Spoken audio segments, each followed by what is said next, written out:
Let me ask you something. Who have you been loyal to lately? Your company, your boss, your team, your family, or yourself? Because loyalty is one of women's greatest strengths and one of the biggest reasons we burn out. It's what makes us the reliable ones, the go-to problem solvers, the ones who stay late, hold it all together, and fill in the gaps no one else sees. But here's the shadow side no one talks about. When your loyalty to others outweigh your loyalty to yourself, it's no longer devotion, it's depletion. And when that imbalance goes on long enough, it turns into resentment. And that resentment grows into disconnection with yourself, which turns into burnout. Today, we're going to talk about what happens when loyalty becomes a trap and how to reclaim it as a grounded, self-respecting choice. Welcome to The Balanced Leader, hosted by Yan Dang, a leadership and life coach with over 20 years of corporate experience. Drawing from her journey as a former global finance leader and second-generation immigrant, Yan understands the unique challenges women face in male-dominated workplaces. Each episode offers insights on balancing masculine and feminine energies, mastering soft skills, and building emotional intelligence. Join us to transform frustration into empowerment and unlock your authentic leadership potential. Hey podcast listeners, welcome to today's episode on loyalty. I wanted to share because actually, I don't know if you guys know about enneagrams, but it's kind of like one of those sort of personality things. And I am a loyalist. That is what I am known for, the reliable one, the one that holds it all together. So I'm sharing this because I remember a season in my life when I prided myself on being loyal. I was loyal to my company, loyal to my boss, loyal to my team, loyal to my family, but I wasn't always loyal to me. I said yes to everything, every project, every new challenge, every fire drill. Because that's what good leaders do, right? They show up, they hold the line. But underneath it was something deeper, a belief that my worth came from being needed. That saying no meant letting people down. And over time, that loyalty, the thing that used to make me proud, started to cost me peace. That's when I realized loyalty without boundaries isn't loyalty. It's self-abandonment dressed up as service. And here's what's tricky. Most women are socialized to equate loyalty with virtue. We learn early on that being dependable, agreeable, and self-sacrificing earns us belonging. Notice it in your mother. Notice it in other women that are around you. So we internalize this unspoken contract. If I'm loyal to you, you'll value me. If I keep giving, I'll be safe. But organizations, like families, like relationships, are systems. And systems don't always love you back. They reward what you reinforce. So when you keep saying yes, the system doesn't say thank you. It just learns you'll do it again and again. This is why a lot of women that come to me that are coaching with me feel like they are so disconnected with themselves, or they're so angry and they don't know what to do with that anger, or they feel so apathetic to the things around them because they have lost this connection with themselves. And companies, listen, companies are there for a reason, right? But I will tell you, being a corporate person, especially an executive in the corporate world, it is relentless. A company is always going to ask you for things. There's always things that are going to be needed, whether it's from your boss, your peers, especially if you're in a very senior level role that you run a whole department. Like, there's a lot of things on your plate. But this is also how resentment builds up. If you keep saying yes to things, we start feeling used, unseen, unappreciated. Not because we weren't good enough, but because we gave loyalty that wasn't earned or reciprocated. And that's the hard truth. When your loyalty isn't rooted in self-worth, it becomes a survival strategy. You're on this hamster wheel that keeps saying, I need to keep going and proving. And after time goes on, you're like, who am I? Why am I doing all this proving? Really, this is the shadow side of loyalty. This is where loyalty is actually causing you self-harm. I actually had a woman, she came to me a few years ago and she really wanted to make a splash in her career. She wanted to do something bigger, bolder, and she was willing to go out and find another job. Well, she did. She went out and found another job. And she was excited about the job, although it was a big pay cut from where she was at. But she could see herself growing. She's like, I know this is a pay cut, but I'll be leading a big team. And the management team actually seems like they really value what I can do and impact. And even if it's a pay cut, I still see myself, growing. And she was like connected to herself. She was like feeling, not really activated. And I don't oftentimes tell people to leave companies, right? I'm always like, you got to work on yourself. If you are not connected to yourself, you're not going to be connected to yourself in another job, right? Or with other people. Like this is an internal work thing. But in this way, she was actually really exploring. She was working her relationships in the current company she was in, and she was exploring this next level role, which again, came with a pay cut, which doesn't always feel great, right? And she was negotiating hard to get that pay cut to be as small as possible, right? But there was also her activation in herself, her engagement with herself, her excitement for this. And she was really considering it. And we talked about the steps that she would do to really consider it. And in the end, what happened was when she went and talked to her family about it, and she was supporting her family members at this point, her parents. She was also supporting her child who was in athletics, and she was supporting, I think she was the breadwinner as well. So there was a lot of pressure at home to make money. And of course, in her company, they were like, well, this is a smaller company. You could stay with us and grow, or you can go to this company. They weren't really ready to make a counter offer. They knew that she was being compensated well, but they also knew, hey, if this is where you want to go, if this is the expansiveness of your career, we can't do anything to stop you at this point. So it's your choice. And she actually was really considering it. Then she went to talk to her family, and her family told her that it was a terrible idea. They were like, of course you should chase the money. Of course that matters more. And she came to me really distraught and upset. And what I noticed was that she wasn't being loyal to herself in this way, right? She was really holding the role of being loyal to her family and making sure that they had what they needed. And even though this pay cut wouldn't have been like crazy for them, it's still something, right? And I bring up this story because I'm not saying that it's right or wrong. I'm just saying that there is a point in our lives as women where we need to be loyal to ourselves, and we need to see ourselves clearly, and we need to see the system around us clearly, because the system will not want to change. And it's more of a neutral way of looking at things. Nobody's right or wrong or good or bad. But when disruption happens, right, in our systems, we want to go back to loyalty.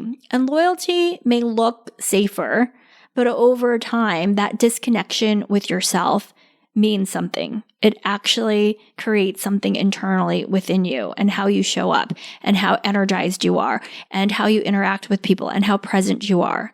Because if you are not connected to yourself and you're not loyal to yourself, this actually creates a lot of emotional labor for yourself and mental labor. Everything feels harder when you don't feel connected to yourself. And oftentimes I think women just ignore that voice. They quiet it down. They think that we want too many things, and we have a way of abandoning ourselves when we think that way.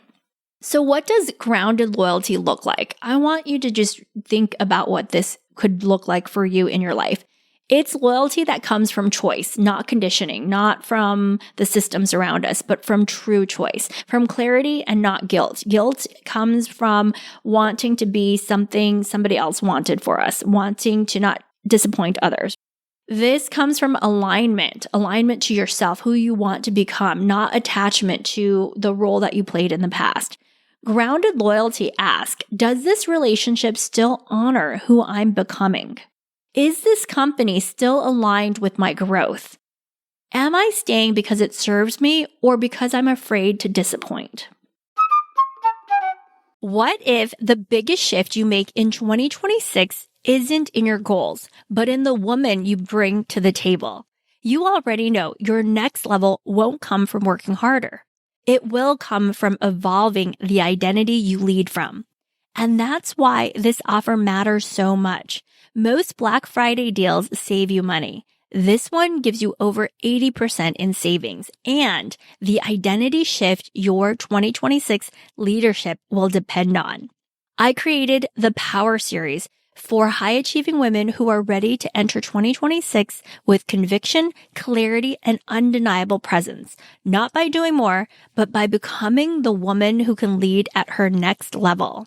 Across 3 transformational sessions, you'll learn how to drop the strategies that are silently shrinking your authority, declare your impossible goal for 2026, and step into the identity of the woman who can actually hold it. Because your next level isn't a performance problem. It's an identity evolution. We begin December 11th with additional sessions on the 16th and 19th. This Black Friday price is only $199, a more than 80% discount from the full price of $997. Enrollment closes December 1st at 11:59 p.m. Eastern Time. Head to the link in the show notes to claim your spot now. It's time to step into 2026 with the internal power your leadership has been waiting for. Now, I have another client that I'm working with, and she is doing her best to make changes, to shift the organization, to culturally shift things. But there is a leader in power who goes against a lot of what she does. And she has a really hard time managing her career, managing what's next for her while doing this work to be valuable and loyal to the company. And I'm not telling you not to be valuable or loyal to a company. I'm just saying both can exist. You can be loyal and valuable to a company, and you can also be loyal to other career opportunities that may come your way, that may be more aligned with you, that may help you to see that you have other options, which actually helps you be more connected to yourself. So in the job you're doing, you're actually more engaged, more loyal to yourself and the job because you're more present to solve problems. You're not just doing things out of autopilot, you're engaged with it. But this is a choice, right? When you're loyal to yourself first, your decisions get cleaner. You stop over-giving. You give the right amount. You stop waiting for permission to move on. And you stop harboring all this resentment for the company, right? All this emotional labor because you feel like you're giving way more than you're getting. So this is a really powerful choice, and you start choosing what's right for you, not what looks right to other people. This is where real power and empowerment happens, when you start engaging with yourself in a really honest way. That's not betrayal. That's self-trust in action. But it may feel like betrayal to other people. It may feel like pushback from other people because people are used to you being a certain way. And I want to share the 3 systems of loyalty because it's important for us to notice that if we look at the system as neutral, right, it's not with judgment. It's just to say this is how things are. I like to think of loyalty as showing up in these 3 systems. You can use other ways, but I think this is an important way to look at it, right? They all teach you something about your relationship with yourself. So let's start with work and corporate systems, where loyalty often looks like overperformance. The invitation here is to separate your contribution from your identity. You contribute, you create value, you do things for this corporation and system. It's not who you are. It's not your full identity. Oftentimes when we feel lots of pressure or like, I have to do this, I have to do that, it's because our identity is so intrinsically integrated with that corporate system and the rewards and the reinforcement that happen when you do things and say things and you show up in a certain way. And what women often do is they overperform and they are overly loyal to this corporate system, more so than other relationships that are in their lives, more so than networking, right? There's a reason why men are really good at networking. They give themselves space, they give themselves time to connect with other people inside and outside of the work. The other place where this shows up is family systems, where loyalty can mean carrying expectations that were never yours. I know this deeply. I mean, as a child of immigrant parents who were Asian, I literally thought in my family system that my role was to create safety for my family, that I was responsible for their money, their retirement, their financial life, right? I took on so much responsibility. And it is in some families' cultures, they want you to believe that. They want you to be loyal to that family system. And I'm not saying you can't have great connecting relationships with people, but it becomes more authentic and more real when you feel like you want to versus you're obligated to.